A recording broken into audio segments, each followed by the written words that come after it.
பெண்களுக்கு தான் சாதகமா இருக்கு. இது வரைக்கும் பாவம் ஆட்கள் தான் வந்து குரல் கொடுத்துட்டு இருக்காங்க, எங்களுக்கு ஏதாச்சும் ஒரு சட்டம் இயற்றுங்க அப்படின்னு சொல்லிட்டு.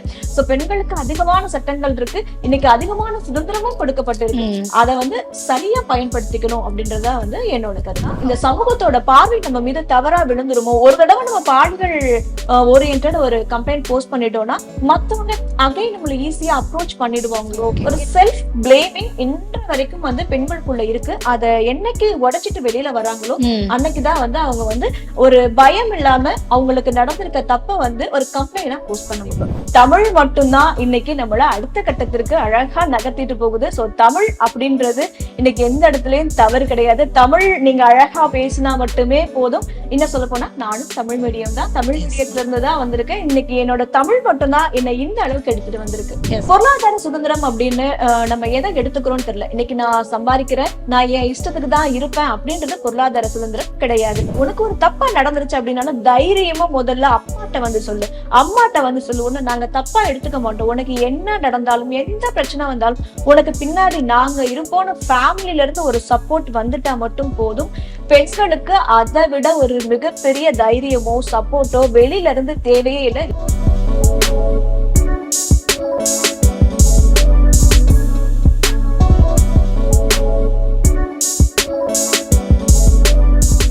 இப்போ வந்து பணியிடங்கள்ல பாலின சமத்துவம் எந்த அளவுக்கு நடைமுறையில இருக்கு மேம், அல்லது இருக்கா? கண்டிப்பா ஒரு நல்ல கொஸ்டின். இன்னைக்கு பாலின சமத்துவம் எல்லா இடத்துலயுமே இருக்கு. ஆனா நம்ம தான் என்ன நினைச்சுக்கிறோம்னா, பெண்கள் அப்படின்னா நாங்க கொஞ்சம் வீக்கரா இருக்கோம், எங்களுக்கு வந்து 6 மணிக்கு மேல முடியாது, ஒரு 8 மணிக்கு மேல முடியாது அப்படின்னு நம்ம சொல்லும் போது நம்மள அந்த மாதிரி சொல்றதுக்கு பதிலா இதுதான் என்னோட ஒர்க், இந்த டைம்குள்ள என்னோட ஒர்க்கை முடிச்சிட முடியும், நீங்க ஒரு ஒர்க் கொடுக்குறீங்கன்னா ஏர்லியா கொடுங்க, அதை நான் கண்டிப்பா அந்த டைம் பீரியட்குள்ள முடிச்சிடுறேன். சோ இதுக்கு மேல என்னோட கமிட்மெண்ட் அப்படின்றது வேற இருக்குன்றது நம்ம எப்ப கட் அண்ட் கிளியரா சொல்ல ஆரம்பிக்கிறோமோ அந்த இடத்துல வந்து நமக்கான ஒர்க் வந்து கரெக்டா இருக்கும். சோ அது வந்து பாலின சமத்துவம். பெண்களோட மனநலன் எப்படி இருக்கு மேம் இப்போ இந்த சமூகத்தை பொறுத்தவரை? பெண்களோட மனநலன் அப்படின்னு பார்க்கும்போது இன்னைக்கு ரொம்பவே டிப்ரெஷன்ல இருக்காங்கன்னு தான் சொல்ல முடியும். ஏன்னா ஒரு 10-15 ஆண்டுகளுக்கு முன்னாடி பார்த்தோம் அப்படின்னா நம்மளோட அம்மாக்களே நம்ம எடுத்துக்கலாம். அவங்களோட வேலை என்னவா இருக்கும், மேக்சிமம் ஒரு டீச்சரா இருப்பாங்க, இல்ல பக்கத்துல ஏதாச்சும் ஒரு சின்ன ஒர்க்குக்கு போயிருப்பாங்க. வீடு எப்படி வேணாலும் இருக்கலாம், மாமியார் இருப்பாங்க, அத்தை இருப்பாங்க, சோ அவங்களோட நாத்தனார் எல்லாமே ஒரு ஜாயிண்ட் ஃபேமிலியா இருப்பாங்க. ஆனா இன்னைக்கு நம்ம எல்லாருமே நியூக்ளியர் ஃபேமிலி ஆயிட்டோம். நியூக்ளியர் ஃபேமிலி ஆனா கூட வீடுனா இன்னைக்கு என் வீடு அப்படி உள்ள என்ட்ரி ஆனோடனே ஒரு டஸ்ட் ஃப்ரீயா இருக்கணும், அப்படி உள்ள என்ட்ரி ஆனோடனே எனக்கு ஒரு பேலஸ் ஃபீல்ல இருக்கணும். அந்த இப்ப இருக்க மாம் வந்து சூப்பர் மாமா இருக்கணும்னு எக்ஸ்பெக்ட் பண்றாங்க. ஆனா பாவம் இப்ப இருக்க மம்மிக்கு யாருமே வந்து எக்ஸ்பெக்ட் பண்ண மாட்டாங்க. பெண்கள் வந்து புகார் அளிக்க தயங்குறாங்களா மேம்? இந்த மாதிரி எனக்கு நடக்குது, அதை வந்து எதிர்த்து பேச மாட்டாங்களா இல்ல தயங்குறாங்களா? இது எப்படி பாக்குறீங்க? கண்டிப்பா தயங்குறாங்கன்னு தான் சொல்லுவேன். தயக்கத்துக்கான காரணம் என்னன்னு பார்த்தோம்னா, இந்த சமூகத்தோட பார்வை நம்ம மீது தவறா விழுந்துருமோ, ஒரு தடவை நம்ம பாலியல் ஓரியன்டட் ஒரு கம்ப்ளைண்ட் போஸ்ட் பண்ணிட்டோம்னா மத்தவங்க அகைன் நம்மள ஈஸியா அப்ரோச் பண்ணிடுவாங்களோ. ஏன்னா இன்னைக்கு ஒரு 10 பேர் இருக்கிறத நமக்கு மட்டும் இப்படி நடக்குதுன்னா ஒருவேளை நம்ம தப்பா இருந்துட்டோமோ, நம்ம தவறா இருந்துட்டோமோ, ஏதோ ஒரு இடத்துல நம்ம தவறா பேசிட்டோமோ, நம்ம தவறா உடை அணிஞ்சிட்டோமோ, இல்ல நம்ம தவறாக அப்ரோச் பண்ணிட்டோமோ அப்படின்ற ஒரு செல்ஃப் பிளேமிங் இன்று வரைக்கும் வந்து பெண்களுக்குள்ள இருக்கு. அதை என்னைக்கு உடைச்சிட்டு வெளியில வராங்களோ அன்னைக்குதான் வந்து அவங்க வந்து ஒரு பயம் இல்லாம அவங்களுக்கு நடந்திருக்க தப்ப வந்து ஒரு கம்ப்ளைண்டா போஸ்ட் பண்ண முடியும். இது போஸ்ட் பண்ண முடியறதுக்கு முன்னாடி இந்த சட்டங்கள் வந்து ரொம்ப என்ன சொல்றது, ரொம்ப நேர்த்தியா இருக்கணும்னு நினைக்கிறேன் மேம். ஏன்னா ரொம்ப கடுமையாக்கப்படணும் இந்த சட்டங்கள். அப்பதான் அவங்க வந்து ஸ்டெப் எடுத்து இல்ல இதுக்கான தண்டனை வந்து இவங்களுக்கு கிடைக்கும் அப்படின்றதுக்காக வருவாங்க. சோ இந்த பாலியல் தொல்லைகள்லாம் நடக்கும்போது இந்த தண்டனைகள் வந்து கடுமையாக்கப்படணும்னு நினைக்கிறீங்களா? மரண தண்டனைன்றது அவசியம்னு நினைக்கிறீங்களா? இல்ல, இன்னைக்கு பெண்களுக்கு அதிகமான சட்டங்கள் சாதகமாவே இருக்கு. மரண தண்டனை அப்படின்றது வந்து எதுக்குமே தீர்வு ஆகாது என்ன பொறுத்த வரைக்கும். ஏன்னா எல்லா இடங்கள்லயுமே சரியான விசாரணை நடைபெற்றுதான் மரண தண்டனை வருதா அப்படின்னு தெரியாது. சோ 1000 குற்றவாளிகள் கூட தப்பிக்கலாம், ஆனால் ஒரே ஒரு நிரபராதி கூட வந்து தண்டிக்கப்படக்கூடாது. சோ மரண தண்டனை எதுக்குமே என்ன பொறுத்த வரைக்கும் தீர்வு இல்ல அப்படின்னு தான் நான் நினைக்கிறேன். ஒரு பாலியல் தொல்லைகளுக்கு சட்டம் மற்றும் போதும் நினைக்கிறீங்களா இல்ல அதுக்கும் மேல ஒரு ஸ்டெப் எடுக்கணும் நம்ம அப்படின்னு நினைக்கிறீங்களா மேம்? பாலியல் தண்டனைக்கு ஃபர்ஸ்ட் வந்து வீட்டுல இருந்தே பசங்களை வந்து மனதளவுல தயார்படுத்தணும். அதாவது உன்னோட உடம்பு அப்படின்றது ஜஸ்ட் உடம்பு மட்டும்தான். இதை தப்பா ஒருத்த வந்து டச் பண்ணிட்டான் அப்படின்றதுக்காக நீ உன்னை வந்து செல்ஃப் ஹர்ட் பண்ணிக்கணும், இல்ல வந்து நீ சூசைட் பண்ணிக்கணும் அப்படின்றதெல்லாம் இல்ல. உனக்கு ஒரு தப்பா நடந்துருச்சு அப்படின்னாலும் தைரியமா முதல்ல அப்பாட்ட அப்பாட்ட வந்து சொல்லு, அம்மாட்ட வந்து சொல்லு, உன்னை நாங்க தப்பா எடுத்துக்க மாட்டோம். உனக்கு என்ன நடந்தாலும் எந்த பிரச்சனை வந்தாலும் உனக்கு பின்னாடி நாங்க இருப்போம்னு ஃபேமிலில இருந்து ஒரு சப்போர்ட் வந்துட்டா மட்டும் போதும். பெண்களுக்கு அதை விட ஒரு மிகப்பெரிய தைரியமோ சப்போர்ட்டோ வெளியில இருந்து தேவையே இல்லை. ஏன் இந்த சட்டங்கள் கூட பெண்கள் வந்து ஒரு துச்சமா தான் பார்ப்பாங்க. என் அப்பா பாத்துப்பாங்க, என் அம்மா பாத்துப்பாங்க, என் அண்ணா பாத்துப்பாங்கன்னு சொல்லிட்டு போயிட்டே இருப்பாங்க. Yes ma'am. இளம் பெண்களுக்கு நீங்க சொல்லக்கூடிய அறிவுரைகள் என்ன மேம்? அறிவுரை இன்னைக்கு நான் யாருக்குமே எப்பயுமே சொல்ல மாட்டேன். ஏன்னா வந்து ஒவ்வொருத்தவங்க கடந்து வர பாதைகள் அதோட வழிகள் எல்லாமே அவங்களுக்கு மட்டும்தான் தெரியும். நம்ம பண்றது சரின்னு நமக்கு தெரிஞ்சா மட்டும் போதும். ஏன்னா நம்ம கடந்து வந்த பாதையில இருக்க வழிகள் நமக்கு மட்டும்தான் தெரியும். சோ அந்த வழிகளை எல்லாத்தையும் நம்ம வழிகளா மாத்திட்டு முன்னேறிதான் போகணுமே தாண்டி இன்னைக்கு எனக்கு ஒரு தடை வந்துருச்சு அப்படின்னு சொல்லிட்டு எந்த இடத்துலயும் நம்ம நின்றவே கூடாது.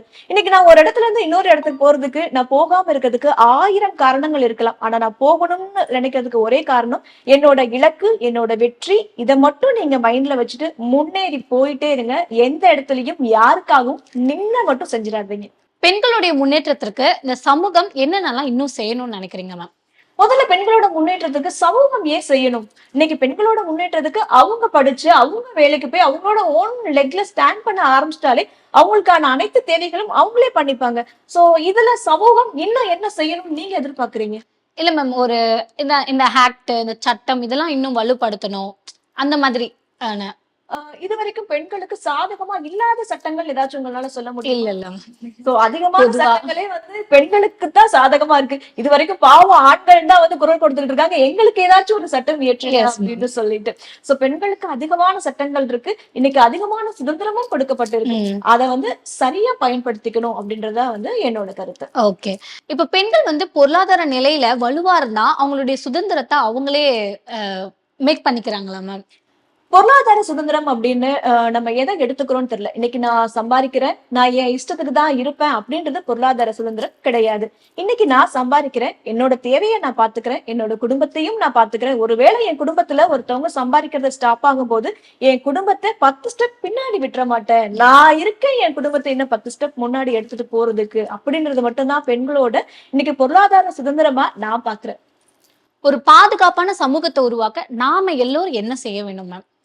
எல்லாருமே வந்து ஃபர்ஸ்ட் வந்து ஃப்ரெண்ட்லியா இருக்கணும். ஒரு ஈகோ இல்லாம நீ என்ன சொல்றது நான் என்ன கேக்குறது, நீ ஒரு ஸ்டெப் முன்ன போயிட்ட, எனக்கு தெரிஞ்சதை விடவா உனக்கு தெரிஞ்சிட போகுது அப்படின்ற எந்த ஒரு ஈகோவும் இல்லாம இன்னைக்கு நீ முன்னாடி போறியா, நான் உன் பின்னாடி இருக்கேன்னா கண்டிப்பா உன் கை பிடிச்சிட்டு நான் வர்றேன் அப்படின்னா உன் கூட சேர்ந்து நானும் வந்து என்னோட வளர்ச்சி பாதையில போவேன்ற நினைக்கிற வரைக்கும் மட்டும்தான் வந்து இன்னைக்கு நம்மளால முன்னேறி செல்ல முடியும். பெண்கள் இப்போ எந்த அளவுக்கு உயரத்துல இருக்காங்க மேம்? பெண்கள் இல்லாத உயரமே இல்லைங்க. எவரெஸ்ட் இருக்கிற வரைக்கும் நம்ம போயிட்டு வந்தாச்சு. இதுக்கு மேல எந்த உயரம் போகணும்னு நினைக்கிறோம்? உங்களுடைய போறதுக்கு உயரங்கள் எதுவுமே இல்லை என்னை பொறுத்த வரைக்கும். Yes ma'am. நீங்க என்ன ட்ரீம் வச்சிருக்கீங்க மேம்? இன்னும் ஸ்டெப் ஏன்னா நிறைய பாதைகளை நீங்க கடந்து வந்துட்டீங்க. ஏன்னா பேச்சாளரா இருந்திருக்கீங்க, செய்தி வாசிப்பாளரா இருந்திருக்கீங்க, இப்போ போஸ்டோட ட்ரைனரா இருக்கீங்க. சோ இவ்வளவு ரோல் நீங்க பிளே பண்ணிருக்கீங்க. இதெல்லாம் எப்படி மேம், இந்த அனுபவம் எல்லாம் உங்களுக்கு எப்படி இருக்கு? ஆக்சுவலி இது அனுபவம் சொல்றதை விட என்னோட லைஃப்ல ஒவ்வொரு இடத்துலயும் எந்த இடத்துல எல்லாம் எனக்கு தடைகள் வருதோ அந்த தடைகள்லாம் நான் தாண்டறதுக்கு ஒவ்வொன்னா படிச்சு என்னோட நிலைமை இதோட ஸ்டாப் ஆயிடக்கூடாது. இன்னைக்கு செய்தி வாசிப்பாளரா இருக்கும்போது எனக்கு கண்டிப்பா ஒரு பிரச்சனை வந்திருக்கும். இந்த பிரச்சனையை நான் எப்படி ஃபேஸ் பண்றேன், எப்படி நான் என்ன நெக்ஸ்ட் லெவல் எடுத்துட்டு போகணும், இதுக்காக நான் என்ன படிக்கணும், என்ன எப்படி தயார் பண்ணிக்கணும். சோ இப்ப இருக்கிறதுலயும் நான் வந்து என்ன நினைக்கிறேன்னா இன்னைக்கு ஏஐ வந்திருக்கு. சோ ஏஐ பத்தி நான் படிக்கணும், என்னோட நாலேஜை ஏஐ ஓரியன்ட் நான் டெவலப் பண்ணணும். அப்பதான் இன்னும் ஒரு 15 ஆண்டுகள் கழித்தும் கூட இப்ப இருக்க இந்த யங் ஜெனரேஷனோட நம்மளால வந்து போட்டி போட முடியும். சோ நம்மளோட நாலேஜ் நம்ம டெவலப் பண்ணிட்டே இருக்கணும். நம்மளோட நாலேஜ் டெவலப்மெண்ட் மட்டும் தான் வந்து நம்மளோட நெக்ஸ்ட் லெவல் எடுத்துட்டு போகும். Yes ma'am. ஒரு மைத்திலியா தன்னம்பிக்கையா இருக்கிறது எப்படி அப்படின்றத சொல்லிடுங்க மேம். மைத்திலியா தன்னம்பிக்கையா இருக்கிறது அப்படின்றதெல்லாம் இல்ல. இது எல்லாமே வந்து என்னோட அப்பாவும் என்னோட வீட்லயும் எனக்கு கொடுத்த இந்த சுதந்திரம் தான். அதாவது என்ன அப்படின்னா நீ பண்றது சரியா தப்பா அப்படின்றத தாண்டி நீ சரியா பண்ணா எங்களுக்கு சந்தோஷம். ஆனா ஏதாவது ஒரு இடத்துல தப்பாயிட்டா கூட பயப்படாத, உனக்கு பின்னாடி நாங்க இருப்போம், நாங்க வருவோம். சோ நீ எதுக்கும் பயப்படாம நீ என்ன நினைக்கிறியோ அதை நீ பண்ணிட்டு போயிட்டே இரு. உனக்காக நாங்க இருக்கோன்ற அந்த ஃபேமிலியோட சப்போர்ட் மட்டும்தான் இன்னைக்கு இந்த மைத்திலி இங்க இருக்கிறதுக்கான ரீசன். வீட்ல அப்போ அவ்வளவு சப்போர்ட் உங்களுக்கு இருக்கு மேம். அப்போ ஒவ்வொரு பெண்களுக்கும் வீட்ல ஒரு சப்போர்ட் இருந்தா அவங்களால எந்த உயரத்திலும் போக முடியும்னு நீங்க சொல்ல வரீங்களா?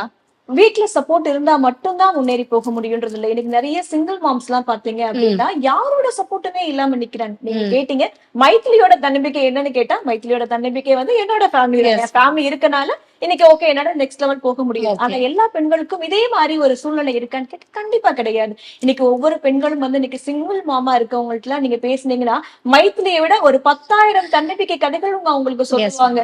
இன்னைக்கு அவங்க கணவர்னால வந்து எவ்வளவு பிரச்சனை அனுபவிச்சிருப்பாங்க, எவ்வளவு வந்து இன்னைக்கு பினான்சியலி அவங்க டவுன் ஆயிருப்பாங்க, எவ்வளவு வந்து பிசிக்கலி அவங்க வந்து ஹர்ட் ஆயிருப்பாங்கன்றதெல்லாம் நம்ம கேட்கும்போது சி மைத்திலியோட தன்னம்பிக்கையில ரொம்ப கம்மின்ற மாதிரி இருக்கும். ஒரு சிங்கிள் மாம்கிட்ட ஒரு ஒன் டே நம்ம பேசினா போதும், அவங்களோட வலிகளும் அவங்களோட தன்னம்பிக்கையும் வேற லெவல்ல இருக்கும். இவ்வளவு ரோல் பிளே பண்ணும்போது நீங்க என்னென்ன கத்துக்கிட்டீங்க மேம் ஒவ்வொரு வேலை இடத்துலயும்? ஒவ்வொரு வேலை இடத்துல நான் கத்துக்கிட்டது ஒன்னே ஒண்ணுதான். இன்னைக்கு நம்மள பின்னோக்கி இழுக்கிறதுக்கு 10 பேர் இருப்பாங்க, முன்னோக்கி எடுத்துட்டு போறதுக்கு யாருமே இருக்க மாட்டாங்க. யாருமே இல்ல அப்படின்னு நம்ம எப்ப நினைச்சு நின்றோமோ அந்த இடத்துல நம்ம அப்படியே ஸ்டாப் ஆயிடும். யாருமே இல்லாட்டியும் எனக்கு நான் மட்டும் போதும், என்னை நானே தட்டி கொடுத்துப்பேன், நானே படிச்சுப்பேன், நானே முன்னேறி போய்ப்பேன் அப்படின்னு நீங்க எப்ப நினைக்கிறீங்களோ அப்போ மட்டும்தான் நம்ம வாழ்க்கையில அடுத்த கட்டத்தை நோக்கி பயணிச்சுக்கிட்டே இருக்க முடியும். நீங்க ஒரு சிறந்த செய்தி வாசிப்பாளரா இருந்திருக்கீங்க. நிறைய பேருக்கு அந்த கனவு இருக்கு, இன்க்ளூடிங் மீ ஆல்சோ. அவங்களுக்கு நீங்க என்ன சொல்ல வரீங்க? என்ன மாதிரியான படிப்புகளை அவங்க படிக்கணும்னு நினைக்கிறீங்க, இல்ல எந்த மாதிரியான திறமைகளை அவங்க வளர்த்துக்கணும்னு நினைக்கிறீங்க மேம்? இன்னைக்கு செய்தி வாசிப்பாளரா ஆகுறதுக்கு தமிழ் மட்டும் அழகா படிக்க தெரிஞ்சு எழுத தெரிஞ்சா போதும். இதுக்குன்னு தனித்திறமைகள் எதுவுமே தேவையே இல்லை. ஒரு டிகிரி மட்டும் இருந்தாலே போதும். இன்னைக்கு எல்லா தொலைக்காட்சிகள்லயுமே வந்து செய்தி வாசிப்பாளர் வந்து ஃப்ரெஷர்ஸ் வந்து எடுத்துட்டு தான் இருக்காங்க. சோ நம்மளோட தமிழ் உச்சரிப்பு, தமிழ் மட்டும்தான் இன்னைக்கு நம்மள அடுத்த கட்டத்திற்கு அழகா நகர்த்திட்டு போகுது. சோ தமிழ் அப்படின்றது இன்னைக்கு எந்த இடத்துலயும் தவறு கிடையாது. தமிழ் நீங்க அழகா பேசினா மட்டுமே போதும். இன்னும் சொல்ல போனா நானும் தமிழ் மீடியம் தான், தமிழ் மீடியத்துல இருந்து தான் வந்திருக்கேன். இன்னைக்கு என்னோட தமிழ் மட்டும்தான் என்னை இந்த அளவுக்கு எடுத்துட்டு வந்திருக்கு. Yes ma'am. உங்களுடைய ட்ரீம் என்ன மேம்? சின்ன வயசுல நான் இதுவும் ஆகணும் அப்படின்னு நினைச்சேன், ஆனா நான் இன்னைக்கு செய்தி வாசிப்பாளரா ஆயிருக்கேன், போஸ்டோட நிறுவனர் ஆயிருக்கேன் அப்படின்னு நினைக்கிறீங்க? எல்லாருக்கும் இருக்க மாதிரிதான். நம்ம செகண்ட் ஸ்டாண்டர்ட் படிக்கும் போது ஒரு கனவுல இருப்போம், வரும்போது ஒரு கனவுல இருப்போம், படிக்கும் போது டீச்சர் ஆகணும். ஏன்னா டீச்சர் அடி வாங்கிட்டே இருந்திருப்போம், அதனால எப்படியாச்சும் கஷ்டப்பட்டு படிச்சு டீச்சர் ஆயிரணும்னு நம்ம நினைச்சிருப்போம். இதே தான் நம்ம 10th வரும்போது என்ன நினைச்சிருப்போம் அப்படின்னா வந்து ஒரு எனக்குலாம் வந்து அட்வொகேட் ஆகணும்னு ஒரு ஆசை இருந்துச்சு. ஆனா வீட்டுல நீ இப்பயே அதிகமா பேசுற, அட்வொகேட்லாம் ஆனா பேசுவோமா அப்படின்னு சொல்லிட்டாங்க. சோ 12th முடிக்கும் போது பார்த்தோம் அப்படின்னா வந்து ஒரு ஃபேஷன் டிசைனர் ஆகணும் அப்படின்னு. சோ நம்மளோட கனவுகள் ஒவ்வொரு வயசுலயும் ஒவ்வொரு கட்டத்திலயும் சேஞ்ச் ஆயிட்டே இருக்கும். சோ செய்தி வாசிப்பாளர் அப்படின்றது கூட வந்து கனவுல எனக்கு வந்ததுன்னு சொல்ல முடியாது. தற்செயலா நான் வந்து ஒரு தமிழ் செய்தி வாசிப்பாளருக்கான ட்ரைனிங் போறேன். இன்னும் பயந்துகிட்டே போறேன், ஏன்னா மத்தவங்களும் அழகா தமிழ் பேசுறாங்க, நம்ம தமிழ் இன்னும் அந்த அளவுக்கு வந்து இருக்கா இல்லையான்னு தெரியலையேன்னும் போதுதான் என்னோட நெறியாளர் சரவணன் சார் சொல்றாங்க, தமிழ் அழகா பேசுறது இல்லம்மா, கரெக்டா பேசணும், அதற்கான அந்த கோர்வை சரியா இருக்கணும், அது இருந்தா மட்டும் போதும் தமிழ் செய்தி வாசிப்பாளர் ஆகலாம்னு சொல்லி அவர் கொடுத்த ஊக்கம் தான் இன்னைக்கு வந்து ஒரு தமிழ் செய்தி வாசிப்பாளர்ல இருந்து இன்னைக்கு நிறைய கட்டங்களை கடந்து வர முடிஞ்சது என்னால. நீங்க நிறைய புத்தகங்கள் வாசிச்சிருப்பீங்க மேம். அதுல நீங்க வாசிச்ச ஒரு புத்தகம், ஒரு சிறந்த புத்தகம், அது இளைஞர்களுக்கு, இன்றைய இளைஞர்களுக்கு அது ரொம்ப யூஸ்ஃபுல்லா இருக்கும் அப்படின்னா என்ன புத்தகம் சொல்வீங்க? பர்டிகுலரா ஒரு புத்தகத்தை மட்டும் நான் எப்பயுமே ரெக்கமெண்ட் பண்ணவே மாட்டேன். ஏன்னா எனக்கு ஒரு புத்தகம் ஃபேவரா இருக்கலாம், ஏன்னா எனக்கு அதிகமான தன்னம்பிக்கை கொண்ட புக்ஸ் வந்து நான் படிக்கணும்னு நினைப்பேன். அது வந்து ஒரு நார்மல் ரைட்டரா இருக்கலாம், இல்ல ஒரு ஃபேமஸ் ரைட்டரா இருக்கலாம். சிலருக்கு வந்து பார்த்தோம் அப்படின்னா வந்து கிரைம் ஓரியன்டட் படிக்கிறதுக்கு இன்ட்ரெஸ்டா இருக்கலாம். சோ சிலருக்கு வந்து பார்த்தோம்னா சயின்ஸ் ஓரியன்டட் படிக்கிறது வந்து இன்ட்ரெஸ்டா இருக்கலாம். அதுக்காக நான் தன்னம்பிக்கை மட்டுமே நான் படிச்சு முன்னா வந்துட்டேன் அப்படின்னா கிடையவே கிடையாது. இன்னைக்கு சயின்ஸ் படிக்கிறவங்க எத்தனையோ பேர் வேற மாதிரி டெவலப் ஆகி போயிட்டு இருக்காங்க. சோ உங்களுக்கு எது பிடிக்கும், உங்களுக்கு வந்து இந்த புக் எடுத்தா நான் தூங்காம உட்காந்து என்னால படிக்க முடியும் அப்படின்னு நீங்க எந்த புக்கை வந்து நீங்க ஃபீல் பண்றீங்களோ, அது வந்து ஒரு சமூக அறிவியலாக இருக்கலாம், இல்ல அறிவியலா இருக்கலாம், இல்ல கணிதமா இருக்கலாம், இல்ல எந்த துறை சார்ந்ததா இருக்கலாம், உங்களுக்கு பிடிச்ச புக்கை எடுத்து வச்சு நீங்க மனசு நிறைஞ்சு படிங்க. அந்த புக்கு உங்களை லைஃப்ல நெக்ஸ்ட் லெவல் எடுத்துட்டு போகும். ஒரு பெண்ணா நீங்க ரோல் மாடலா எடுத்திருக்கவங்க யாரு மேம்? சொல்லணும்னா என்னோட அக்கா மட்டும்தான் நான் ரோல் மாடலா எடுத்திருக்குது.